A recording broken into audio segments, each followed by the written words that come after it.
Hello friends, welcome back हमारे power point के tutorial में। और हम सीख रहे हैं एनिमेशंस के बारे में। मुझे उम्मीद है कि आपको मज़ा आ रहा होगा और आपने ट्रांजिशंस को सीखा, एनिमेशंस को सीखा और एनिमेशंस को आप हमारे साथ साथ इन वीडियोस के साथ देख रहे हैं और प्रैक्टिस करते हुए आगे बढ़ रहे हैं। इस पर्टिकुलर सेशन में हम लोग बात करने जा रहे हैं एनिमेशन के टाइम को हम कैसे मैनेज कर सकते हैं। पिछले में आपने देखा कि एनिमेशन को कैसे स्टार्ट कर सकते हैं।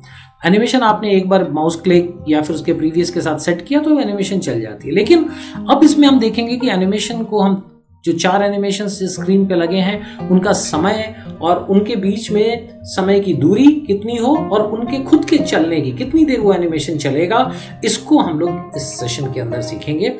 आइए मैं दिखाता हूं आपको। पहले तो हम इसको स्लाइड शो रन करके देखते हैं कि अभी हमारा ये एनिमेशन कैसा दिख रहा है। हम करंट स्लाइड पे गए और हमने एंटर किया। ये देखिए, ये हमने एनिमेशन तो लगाई हुई है सब में, लेकिन ये बड़ा कंफ्यूजन सा लग रहा है कि चारों चीजें एक साथ चली और एक साथ एनिमेशन दिख गया। तो अब हम अपने एनिमेशन पैन में जाएंगे, एनिमेशन पेन खोल के यहाँ पर अब हम एक एक को रेगुलेट करेंगे। मैंने पहले वाले को चुना, फर्स्ट वाले को मैंने चुना, उसको दिखा रहा है यहाँ पे कि पहला एनिमेशन सेलेक्टेड है और मैं इसका ड्यूरेशन थोड़ा बढ़ाना चाहता हूँ कि भाई ये कम से कम 3 सेकंड तक तो ये चलना चाहिए। ये ड्यूरेशन मैंने इसकी इंक्रीज करी। दूसरे वाले को मैंने सेलेक्ट किया और इसको मैंने, पहला माउस क्लिक पे है, दूसरे वाले को मैंने पहले तो डिले करी कि भाई ये जो है उसके खत्म होने के बाद शुरू हो और इसका जो टाइम है वो भी करीब करीब 3 सेकंड का मैंने रखा। फिर जो तीसरा आया, अगर मैं चाहता हूं कि ये दूसरे वाले के साथ ही चले तो मैं इसको रखता हूं कि भाई ये तो प्रीवियस वाले के साथ चल पड़े। विथ प्रीवियस मैंने इसको सेलेक्ट कर लिया।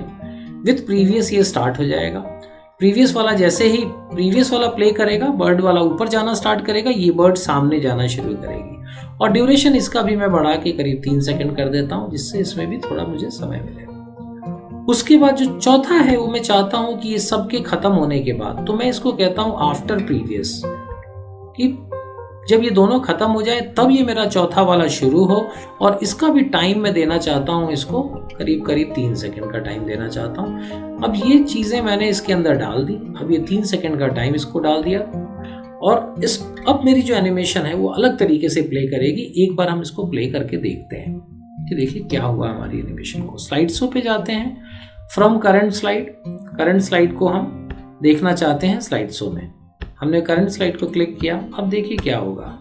मैंने क्लिक किया, अब ये आपका एनिमेशन एक नीचे की तरफ आया, एक दोनों के दोनों ऊपर की तरफ यहाँ पर गए, एक ऊपर एक नीचे, उसके बाद ये स्टार्ट हुआ। तो अब आपने देखा कि पहले जो चारों चीज़ें एक साथ शुरू हुई थी और बड़ा सा कंफ्यूजन था, उसको हम लोगों ने अपने टाइम ड्यूरेशन और टाइम डिले को मैनेज करते हुए हमने उसको किस तरीके से सेट किया कि ताकि वो एक के बाद एक हो और ऑडियंस के साथ भी हम कुछ बात उनको समझा पाए। तो इस ड्यूरेशन को आप जितना भी चाहे बढ़ा सकते हैं, जितना देर डिले करना चाहते हैं कर सकते हैं, ताकि आप जब अपनी कोई बात इफेक्टिवली कह रहे हैं तो उसी के साथ साथ आपकी प्रेजेंटेशन और आपकी बातचीत एक सिंक में हो, मतलब उनके बीच में सामंजस्य हो और वो एक साथ आप जो स्टोरी सुनाना चाह रहे हैं अपने ऑडियंस को, जो बात कहना चाह रहे हैं, जो मैसेज देना चाह रहे हैं, जो डेटा दिखाना चाह रहे हैं, वो सारे के सारे जो है आपके इच्छा अनुसार जिस तरीके से आप बात करें उसी तरीके से आपका डेटा, आपका पॉइंट, आपका टेक्स्ट, आपकी इमेजेस आपके पावर पॉइंट के अंदर फ्लोट करें। तो ये बहुत ज़रूरी है।